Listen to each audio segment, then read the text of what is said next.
Lightbrite back. We left off yesterday with the notion that my husband's file was sitting in and on the desk of Greg Griffiths, in which he phoned to tell me that he was going to suspend our file pending a review that was in the works. So that's what he was going to do. But I think we should talk a little about money. Money is an issue that is not like to be discussed. This, I have no reason why. Maybe it's because they start getting into money and everybody gets heated because you got to remember, Jamie and I are in this now for 6 years.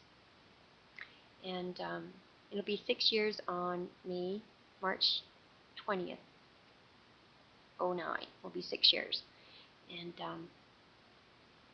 we are 1 year ahead of most people, only for the simple reason that I wouldn't let Jamie sit around for a whole year from March 20th, 2003 till March 20th, 2004. That was way too long for a 31-year-old man to be sitting around doing nothing except whining, basically.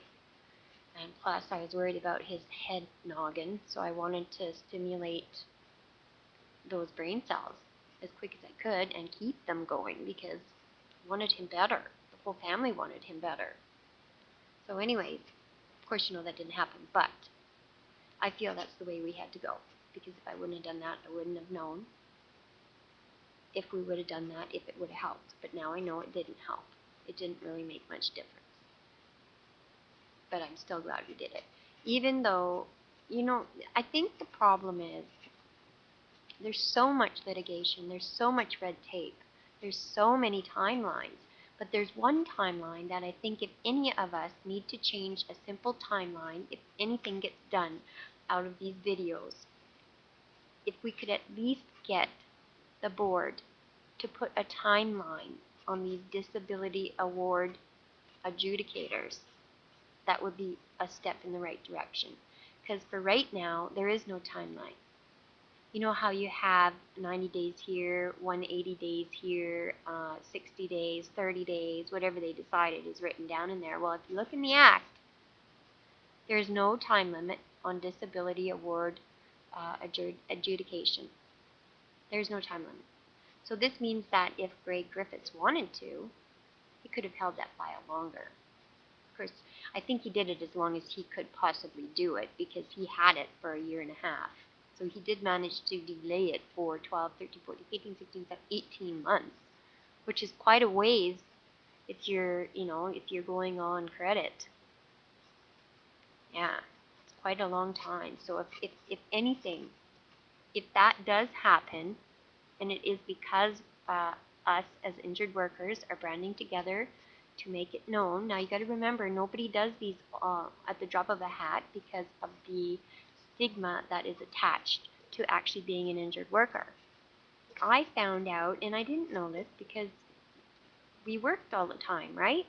So when I went with Jamie to Richmond, I would walk him in the morning, come back, walk there, have lunch with him, then walk back. Then I would walk to the place again and bring him back. Sometimes I just sent the cab, but that would mean terrible discrimination because the Richmond cabs that supply the contract for Worksafe BC in Richmond discriminate, plain and simple. They belittle the injured worker. They say things continuously when you get in the cab. You can walk. It's only 3 blocks. You can walk 3 blocks. You're just wasting the taxpayers' money. What do you think you're doing? There is no reason why you couldn't walk, right? And that's really funny because I didn't know where anything was, and our team assistant, Moira, had told me that, oh, it's only 5-minute walk. Like, it's 3 blocks. So I'm like, oh, that's fine, that doesn't matter.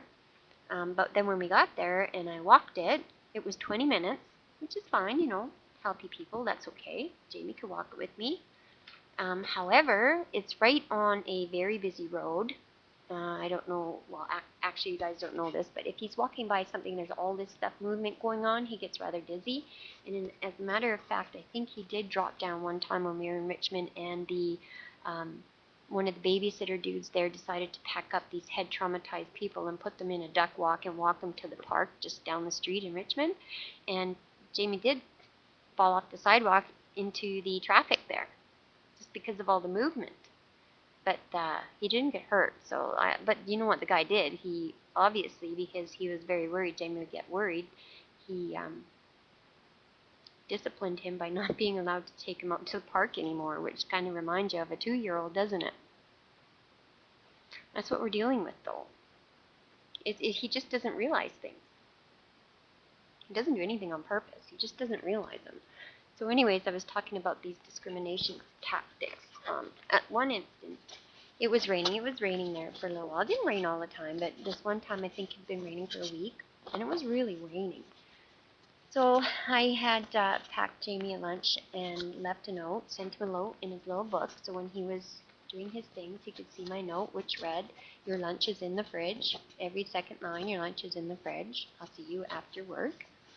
And this one particular day, WCB books you in a hotel that has a restaurant in it, and also a liquor store and whatever else.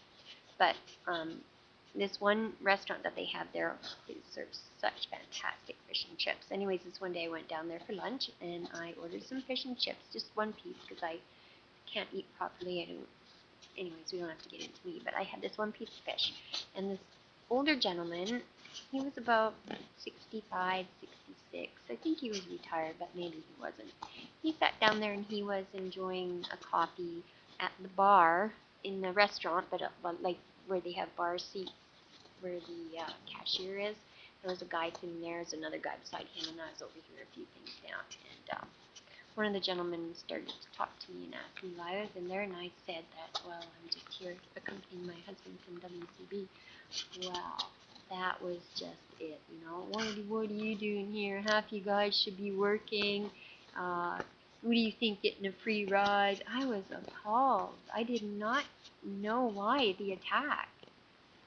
I had no idea, because from what I understood, WCB was a way to get the injured worker back to work, and if it was a severe injury, take care of the worker. That's why you pay the premiums to an insurance company. That's why you pay the premiums for any insurance company, whether it be for insurance on your house or your insurance on your car, insurance on your life.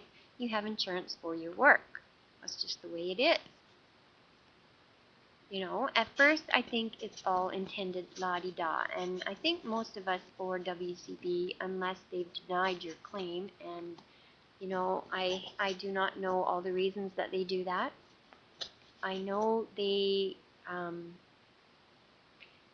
did deny me the call-in only once, though, denied me that second look into them investigating into my head injured husband there, that for some reason they didn't want to get him back in there, and that's probably why.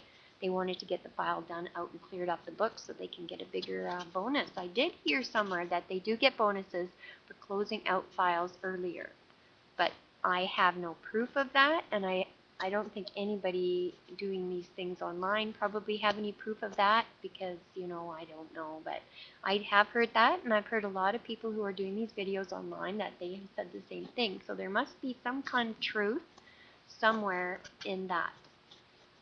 For me, that's hearsay, but I did hear that too. So anyways, now we've got the injured worker who is injured, can't work, he is getting help, but he still doesn't want anybody to know he's on WCB because of the stigma attached to it. They think you're a leech. They think you're not truthful. Now, I don't work in the WCB, so I would imagine there would be some who fudge it. But it's not fun being an injured worker. This is chapter 26. I'm going to end with that note. I'm going to start at chapter 27. And thank you just for hearing my side. I hope I've been of some kind of help to somebody. Lightbrite out.